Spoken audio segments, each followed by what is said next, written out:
So as I was saying that operating systems that are used for distributed computing systems are broadly classified into two types. We have network operating systems and we have distributed operating systems. And we make use of three features to differentiate between both of these operating systems. And the features are the system image, which is provided by the operating system. Then another is fault tolerance capability and the degree of autonomy that is provided by our system. So we'll first distinguish between DOS and a NOS with respect to system image. So system image is one of the most important feature which is used to differentiate between the two operating systems. So as we have previously discussed, in case of network operating systems, the users of the system are aware of the fact that each of the like systems in the network operating system is a distinct machine, and each of these distinct machine is connected by some kind of communication channel. That is, the users are aware of the fact that multiple computers are being used. Now, on the other hand, with respect to a distributed operating system, the users are not aware of the fact that multiple computers are used. That is, a distributed operating system will hide the existence of multiple computers and provide a single system image to the users. This is one important feature which helps us in distinguishing a network operating system from a distributed operating system. Now, next is autonomy. So, when we talk about a network operating system is built on like existing centralized operating system, and the interfacing and coordination between remote processes, remote operations is done by the local operating systems of the network operating system. That is, in case of a network operating system, each computer of the distributed system has its own local operating system, and there is essentially no coordination at all among the computers except when two processors of different computers are trying to communicate with each other. And when they do so, they need to use some kind of mutually agreed on communication protocols. Now, in a network operating system, each computer will function independently of the other computer, in the sense that each of these computers will make independent decisions about creation of some process, termination of some process, and how the local resources are managed. Now, on the other hand, if you're talking about a distributed operating system, there is a single system-wide operating system, and each computer of the distributed system runs part of this global operating system. So distributed operating system is a tightly coupled system, and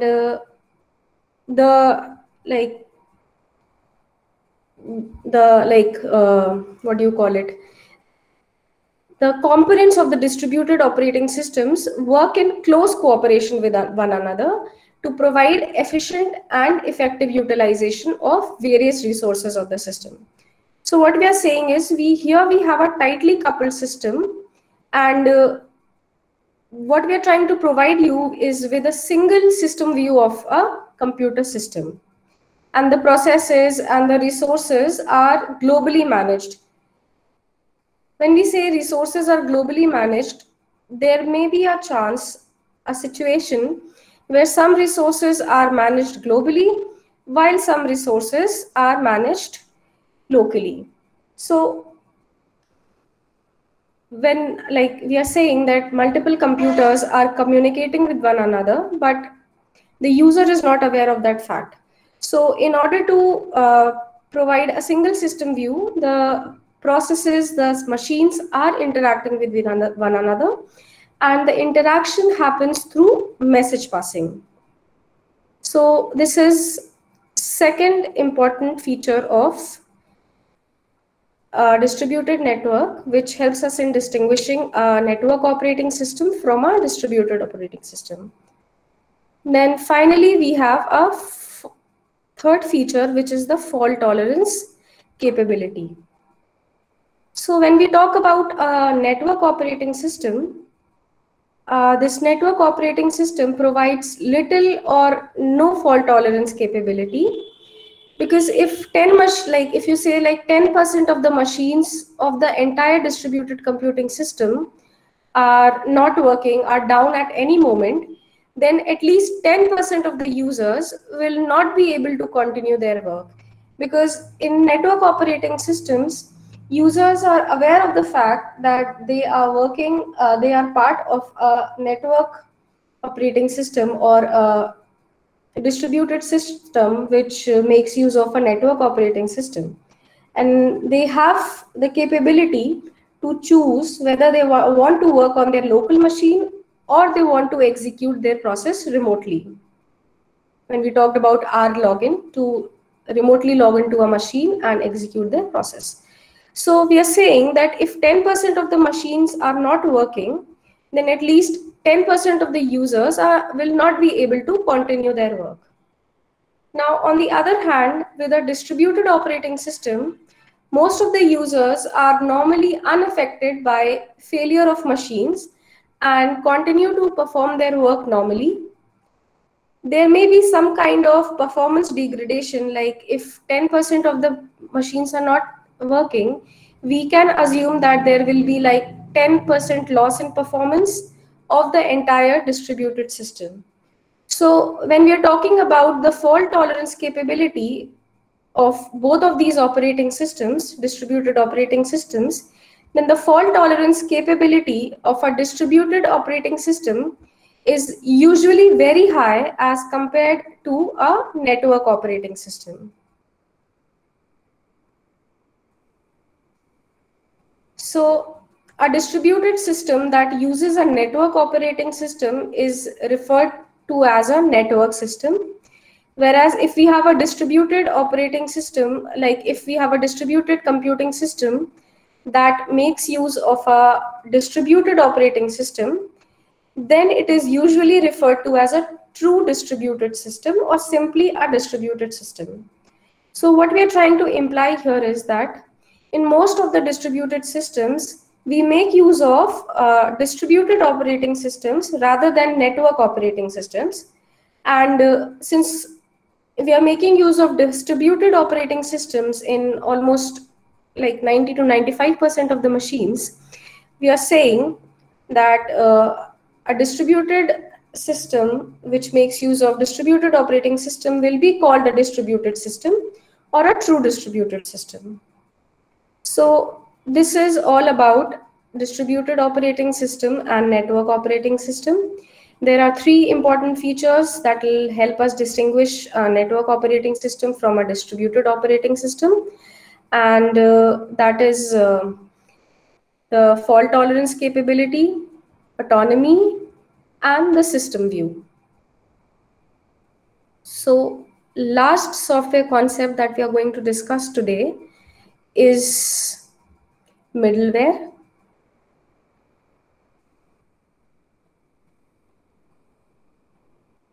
So we are going to start with middleware today. So right now we discussed that if we have a distributed operating system, then it is not designed to handle a collection of independent computers. While if we have a network operating system, that network operating system is not designed to provide a single coherent system or a single system view to the users. Now the question arises is whether it is possible to develop a distributed system that has the scalability of the network operating system and transparency and ease of use of the distributed operating system. So the solution appears in the form of an additional layer, that is a layer of software that is added above the operating system to provide a homogeneous environment or to hide the heterogeneity of the underlying platform. And this additional layer is called the middleware.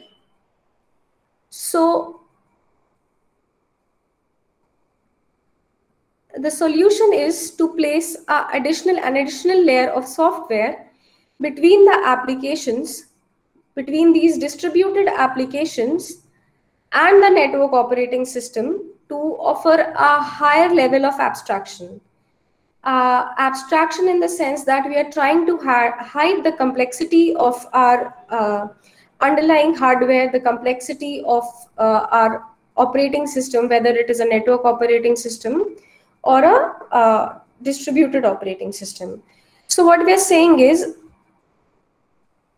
we are trying to add an additional layer between the distributed applications and the network operating system, which will allow to provide some services on behalf of our operating system.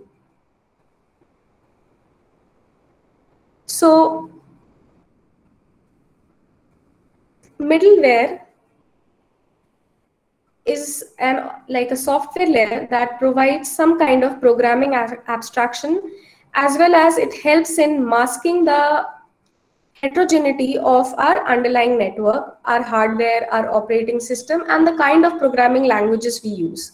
Now, recall that previously we had discussed that now if you're talking about a network operating system, each of the components or each of the machines will have their own local OS.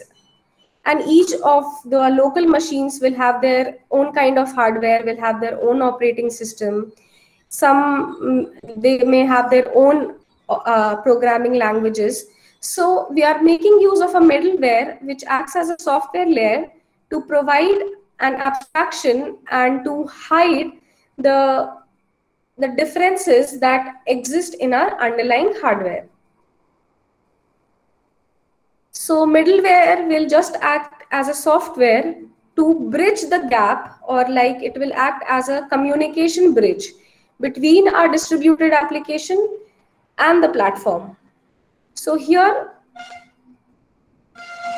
this is our distributed application. This layer here represents the middleware services, and this is our hardware, or this is our platform on which the middleware services reside. So as it is depicted in the diagram here, the middleware sits between the distributed applications and the operating system, which is the platform of different users. And whenever we have users like interacting on our machines, they will only be interacting with the distributed application, and all other interaction will happen through the middleware services. So there are specific set of roles which middleware carries out, such as it hides the distribution complexity of our system from the users. In other words, the middleware is able to keep the system active in multiple locations, but it does not reveal details that it is a part of a complex system. And these details would be like programming codes, the system calls, then we have remote procedure call, message passing. All of these happens through our middleware service layer. And it also handles the environment in which our distributed system functions. That is, we have already talked about heterogeneity, which refers to how users can access and use our distributed application through a variety of devices, variety of operating systems, and any kind of network they are on. So this is what our middleware on our distributed system is.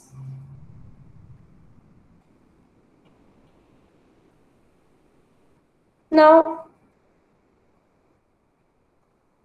so far we have talked about the software concepts with relation to our distributed computing systems. We'll now take a look at how many distributed systems are actually organized by considering where these software components are placed. And deciding on the software components, their interactions, and their placements lead to a kind of a software architecture, which is known as a system architecture. So here we'll see how different, if we have a distributed system, how the different components of our distributed systems will interact with one another. So the very basic now type of if you want to distinguish between various types of system architectures, so the very basic distinction would be we will have centralized architectures and then we'll have like distributed architectures. So in centralized architectures, we'll talk about client server architectures and the variety of client server architectures that we have. And when we talk about decentralized architectures, we'll start with the peer-to-peer network. So system architecture defines how different software components are placed and how the interaction takes place between them. System architectures are of two types. We have centralized architectures and we have decentralized architectures. Centralized architectures would include client-server architectures and multi-tiered architectures. And decentralized architectures would include some hybrid decentralized architectures and some peer-to-peer networks. So we'll first start with the centralized architecture. And the most basic type of centralized architecture is a basic client-server model. So in a basic client-server model, the process in a distributed system is divided into two groups. We have a client, or we have multiple clients in our systems, and we have a server. So in a very basic client-server model, the processes are divided into two groups. We have a server which is processing certain type of services, or it is providing or implementing some specific services. For example, it could be implementing a file system service or a database service, some kind of service a server is implementing. And then we have a client. So a client is a process that will request a service from a server by sending it a request. And that client will subsequently wait for the server's reply. So the client-server interaction, which is also known as the request-reply interaction, can be seen in this figure. So here we have a client process. It sends a request to the server to provide some kind of service. If it is a file server, the client will be requesting some kind of file. If it is a database server, this request could be in the form of some database query. So here we have a server which is there to provide some service. So whenever a client sends a request, the server will receive that request and process that request. In the meantime, the client will be waiting for the results to come.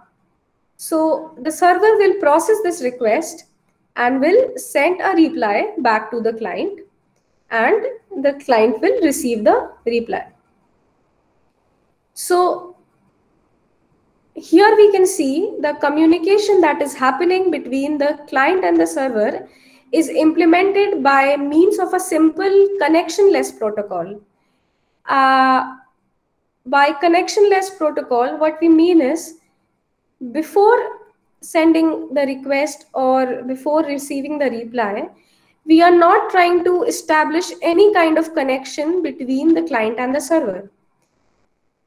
That is, the client is sending a request to the server, but it is not receiving it is not receiving, like it is not waiting for like any kind of acknowledgement from the server saying that, okay, I have received your request.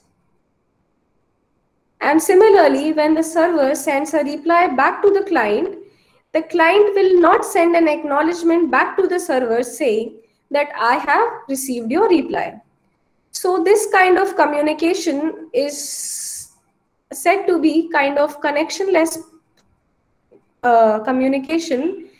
And the main assumption made here is that when we are communicating over a connectionless protocol, we assume that our network is fairly reliable. That is, you can take example of our local area network. So when client sends a request or requests a service from the server, it just simply sends a request. The request is sent to the server. The server in turn will always be waiting for an incoming request. The server will process that request and it will send the reply message back to the client. So in connectionless protocol, there is always this advantage that it is fast and it is efficient, because you're not wasting time in establishing the connection. You are not handshaking. You are not sending an acknowledgement every time you send a request or every time you receive a reply. So this, in some cases, this kind of communication has its advantage, but there may be cases that the message could get lost or the message could get corrupted. So as long as the message is not lost or the message is not corrupted, our client server, the request reply protocol, will work fine.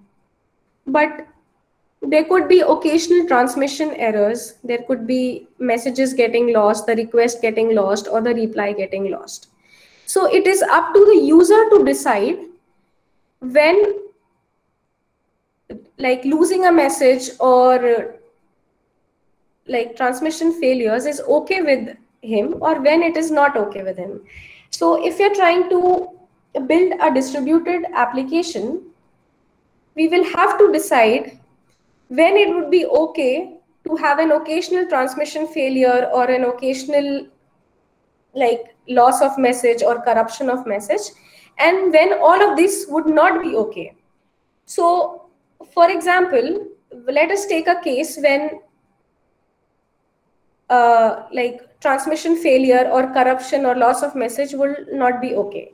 So for example, what happens is, suppose we have a client which sends a request to the server, and the operation is something like transfer $10,000 from my bank account.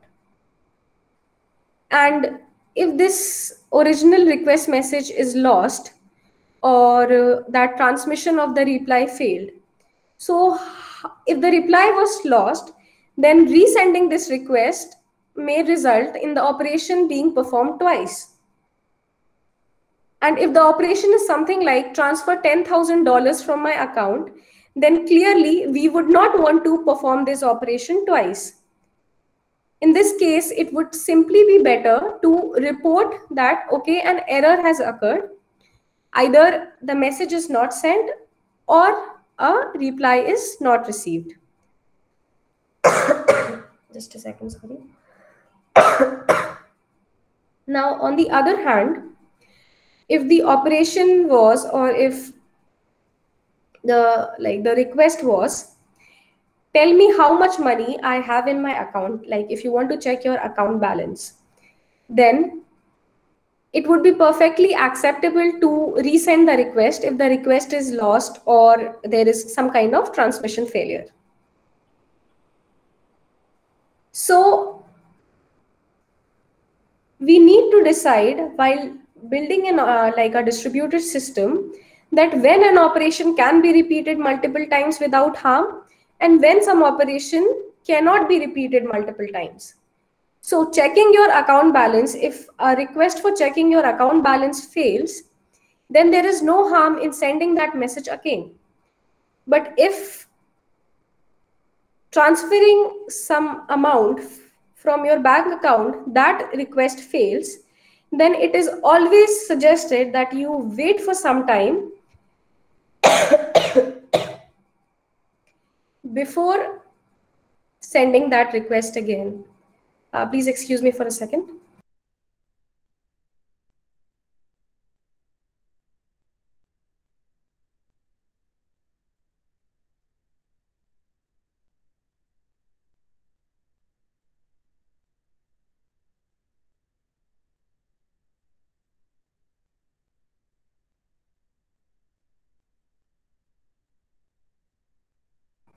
Okay, sorry. So an alternative to this would be to use a reliable connection-oriented protocol. So you may all know that virtually all internet application protocols are based on TCP/IP connections. So in TCP/IP connection, whenever a client requests a service, it is the first step is to establish a connection to the server before sending a request. So what we are saying here is, let me just show you this with the help of an example.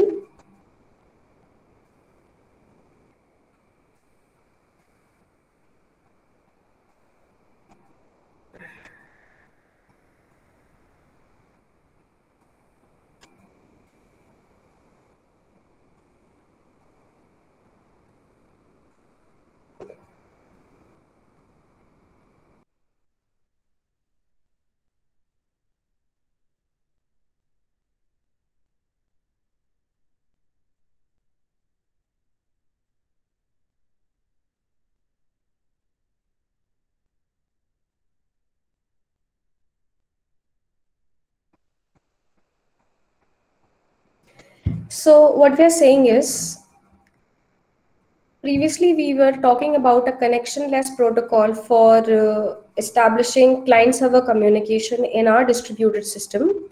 Now we are saying that there is an alternative that our client-server system can make use of a reliable connection-oriented protocol. So suppose here we have a client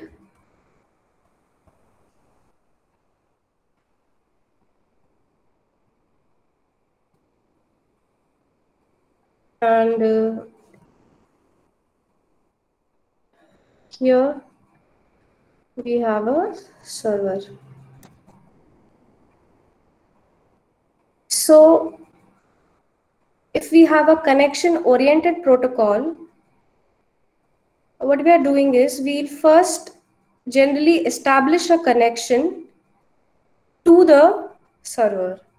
So if you are making use of a TCP IP, there may be several routers in between the servers. There could be router 1, router 2, router 3. There could be another router. So what we are saying is we need to first identify a path from the client to the server before actually sending our request. So here we are saying is the client, what will happen first is there will be a connection set up before the client could start sending requests to the server.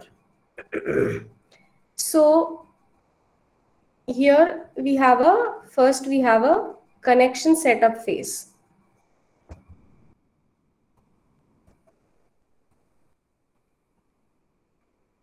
When the connection is set up, the server will set an acknowledgement that okay, our connection is set up. And then the data transmission could start.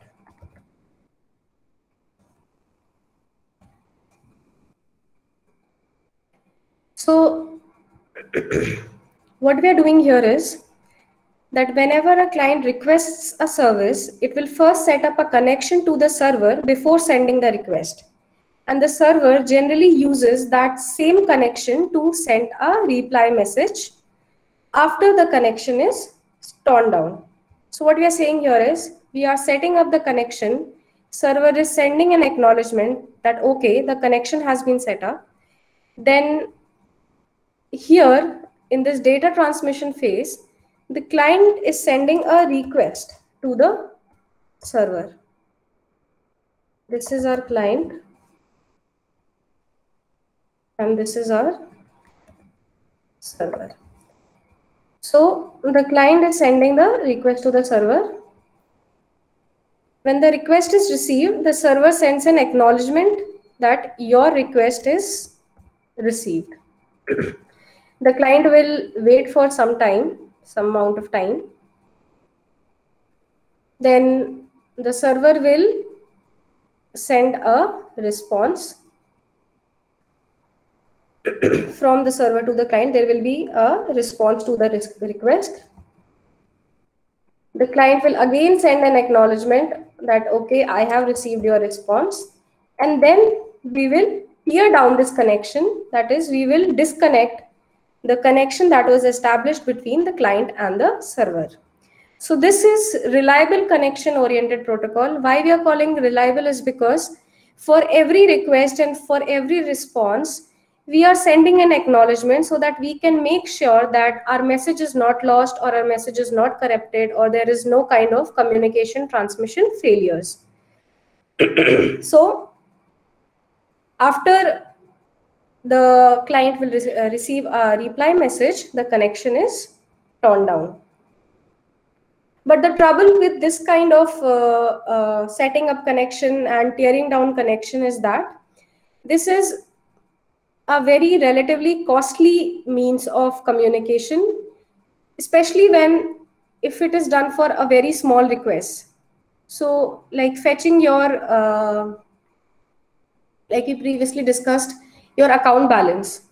So you don't need that kind of reliability when you are like trying to get your account balance. But you need reliability when you are transferring some amount from your bank to some user or from some user is transferring that amount to you. So it will depend upon the use case, the kind of use case that we have, that whether we want a connection oriented protocol kind of application or a connectionless protocol kind of application. So this is what typically a client server application is with respect to a distributed computing system.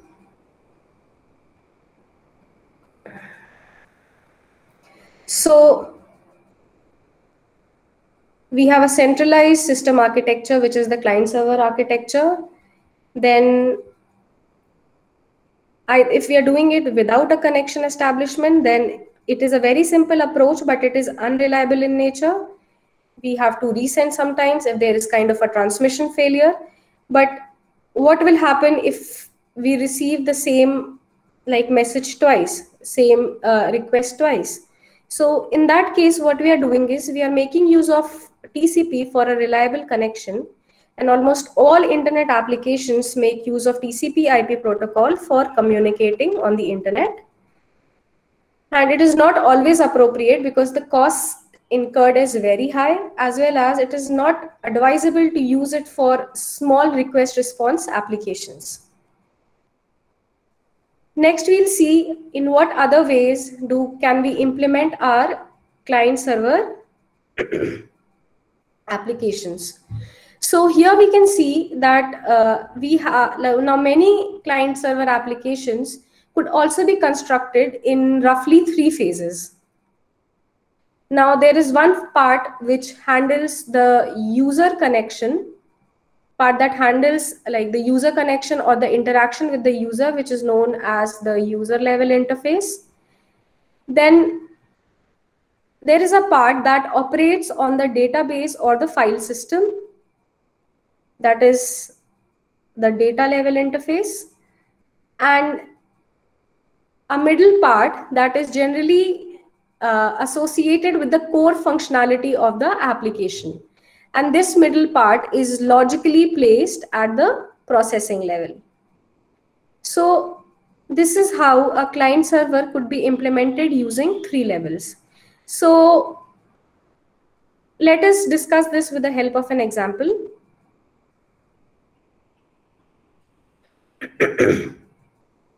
So this client server implementation using 3 levels is used in many kind of applications.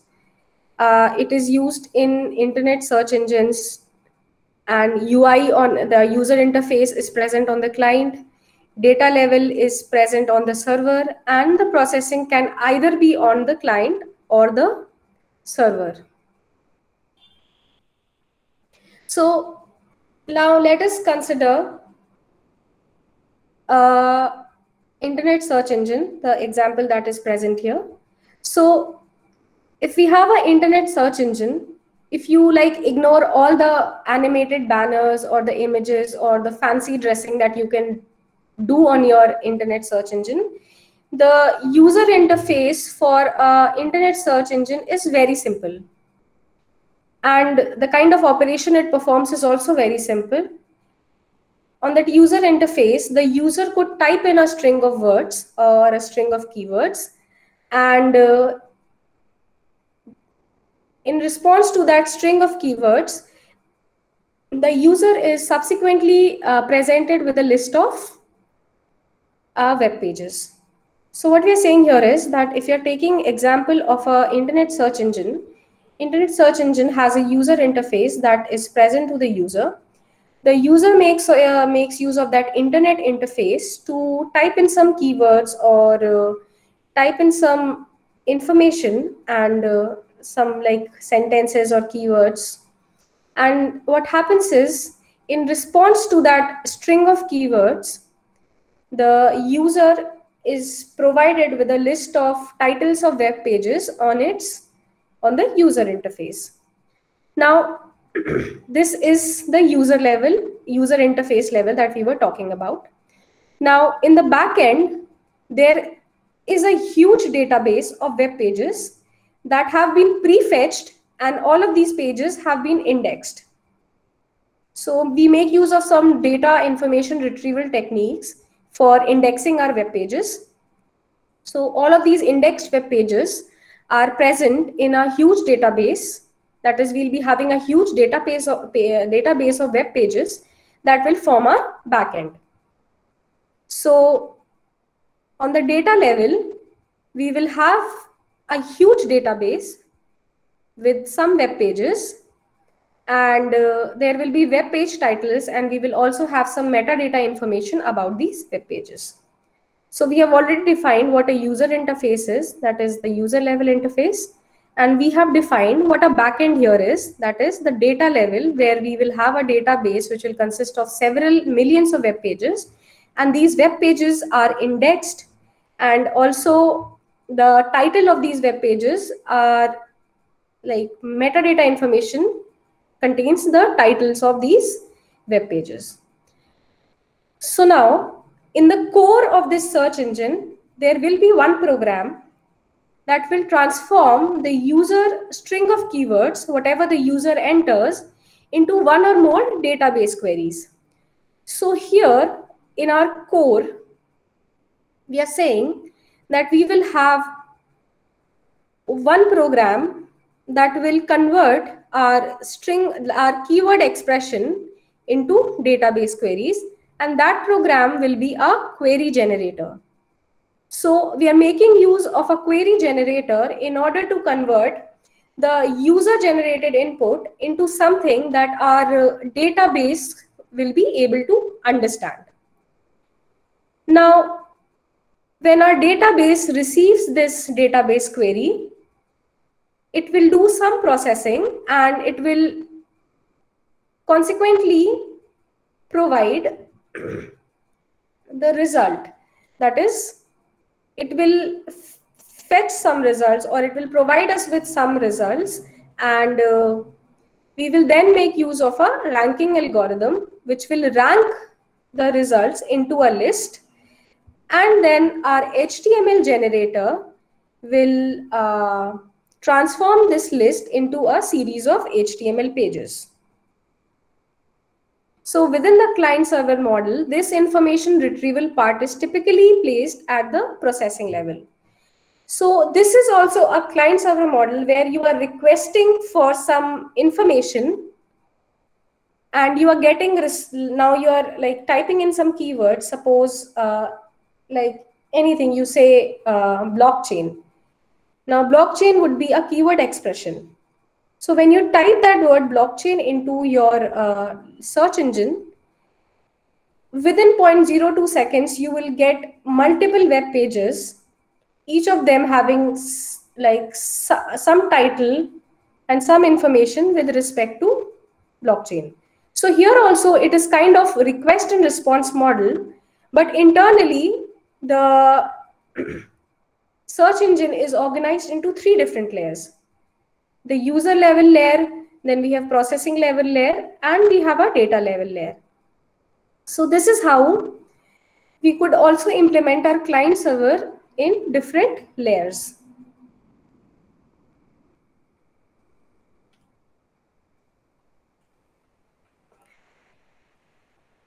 Next, we have a multi-tiered architecture. So we have seen how we could have 3 distinct logical levels, and now in this multi-tiered architecture or this multi-tiered organization,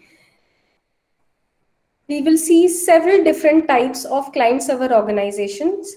That is, in this organization, everything is handled by the server, while client could be thought of as a dummy machine or a terminal which is only used for providing us with a good graphical interface and requesting services from the server.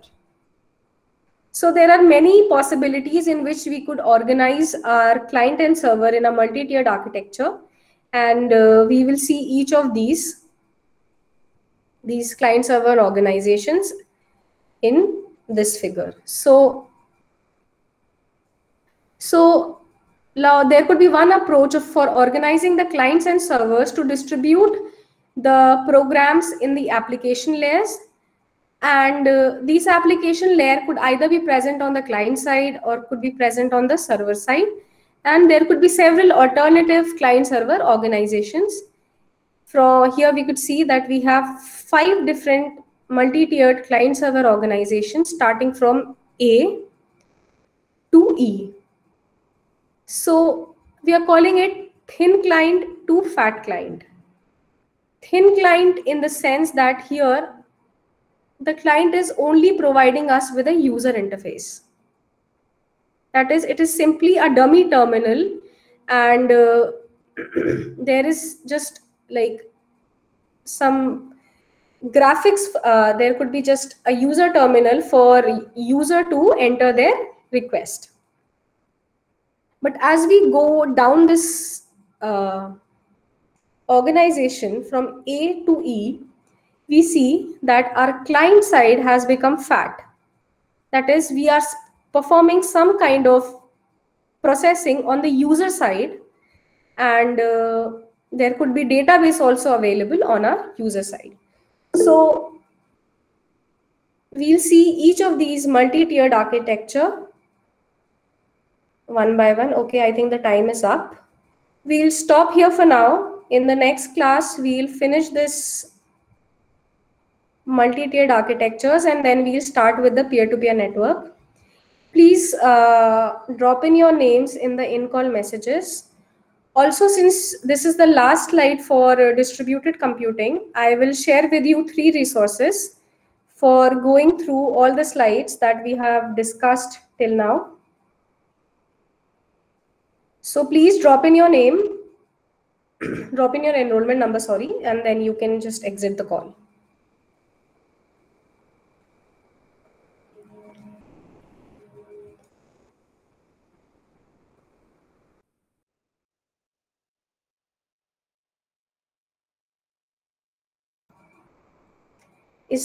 Does anybody have any doubt, anything that needs more explanation?